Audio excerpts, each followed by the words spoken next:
Hi, I'm the Space Quest historian. Look, this is what I'm talking about. Look at this shit. Look how fucking gorgeous this is. The factory skyline is just, oh, chef's kisses all around.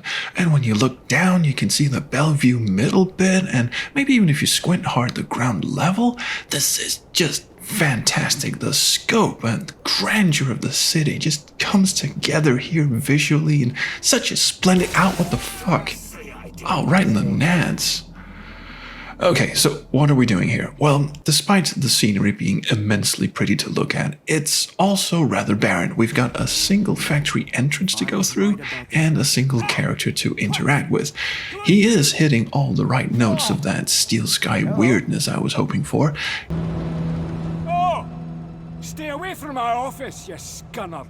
He actually reminds me a bit of the technician in the power plant from the first game. I'm here to inspect the plant. I'm allergic to plants. I'm looking for a guy. And he says he's the guy we're looking for, so sure thing, Lead. I'll go on your little fetch quest for you. Dum-dee-dum-dum-dum. Let's not waste a single drop of this precious moonshine. Foster, come on, man. Jesus, that's half the tank on the floor there. Alright, back to Lead, give him his hooch, and the fuck, man? I thought we were cool. Oh, God. Trade and 2 more thumbs for my collection. I smashed the bottle over the guy's head. Turns out this guy isn't Lead at all. He's just some whacked out dumbass who steals people's thumbs for a living.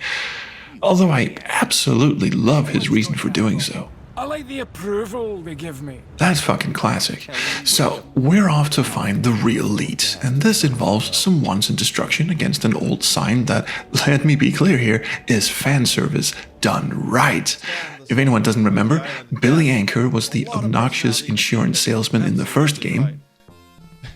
Can you help me get to ground level? Ah, what you need is travel insurance, huh? No, Just to use that an is elevator? not what I need. And this bit here continues a running gag of lobbing off anchors from his decorations. It's subtle, but instantly recognizable to fans of the first game, so well done there. Very well done. Meeting Lead is also not the super cringy head trip it could be. He kind of strikes me as a combination between Spider from Johnny Mnemonic and Timothy Leary. Like, he's a hacker, but an old school kind of guy, and he's got this sort of 60s cool cat who's still getting over his first overdose vibe to him. I like him. He's also very interested in the back of our head because we've got a Schriebmann port, which the game fucking misspells at every turn. Look, I know it's a complicated German word, and at least the actors don't pronounce it wrong this time. But the Schreiberman port is a hole in the head. But come on, you guys made it up in the first place. Anyway, Schriebmann port is the only way to access Linkspace, which was the cyber portion of the previous game's claim to cyberpunk.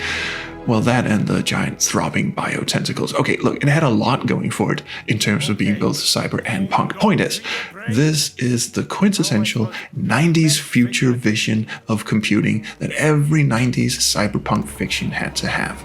In Beneath a Steel Sky, it was brilliantly executed. You walked around these abstract interior rooms and picked up programs that were essentially inventory items, but they functioned as computer instructions. So you'd have decrypt to decrypt text files. You'd have blind to temporarily blind the security eyes, and you'd have divine wrath to... I love that bit. Anyway, Linkspace in Beyond the Steel Sky is exactly the same. You pick up programs to use on various abstract representations of computer systems and processes, and it looks absolutely fantastic. And listen, they've even got the same tune playing in the background.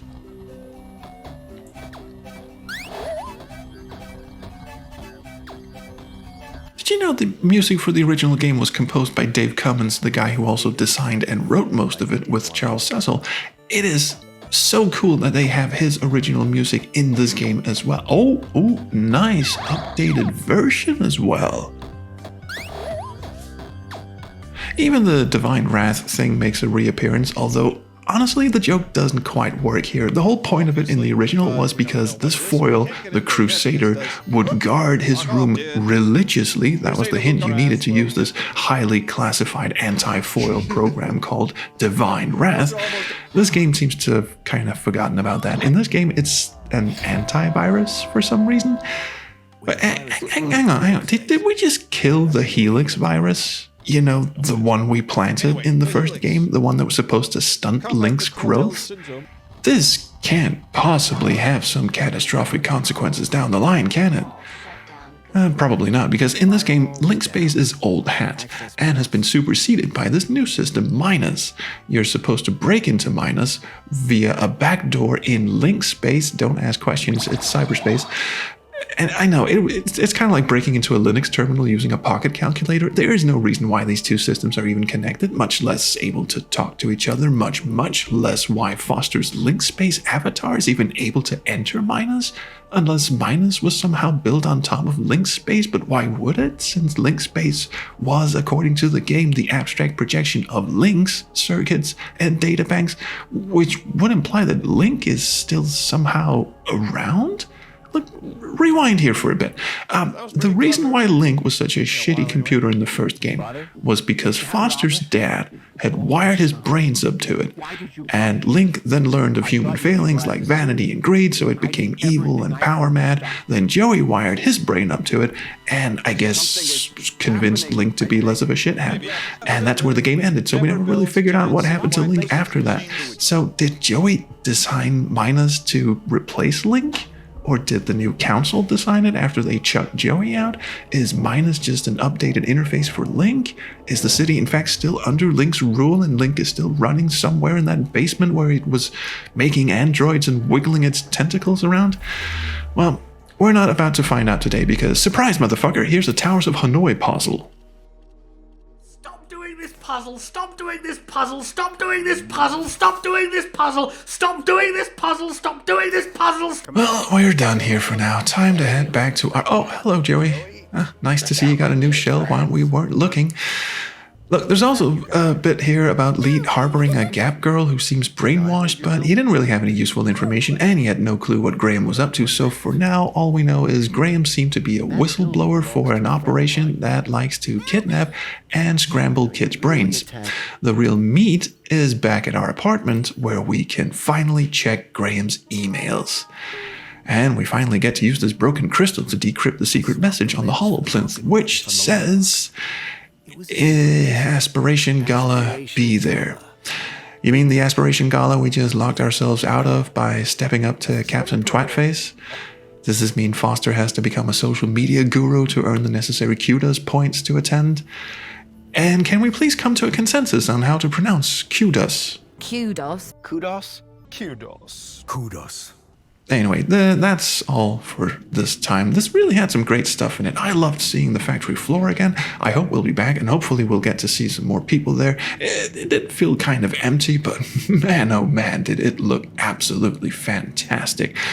I'm even willing to forgive this little Outlast, Amnesia, Dark Descent bullshit here. Not too sure about the Monty Python thing here, though. Anyway, Linkspace was also great, apart from making me do the laziest of lazy logic puzzles. I hope this next section of Foster having to raise his kudos level and attending a fancy gala won't be too cringy. I mean, we already had the museum bit. That was enough cringe for me, thanks. So anyway, thanks for watching, and I'll see you around the Chrono stream. Bye!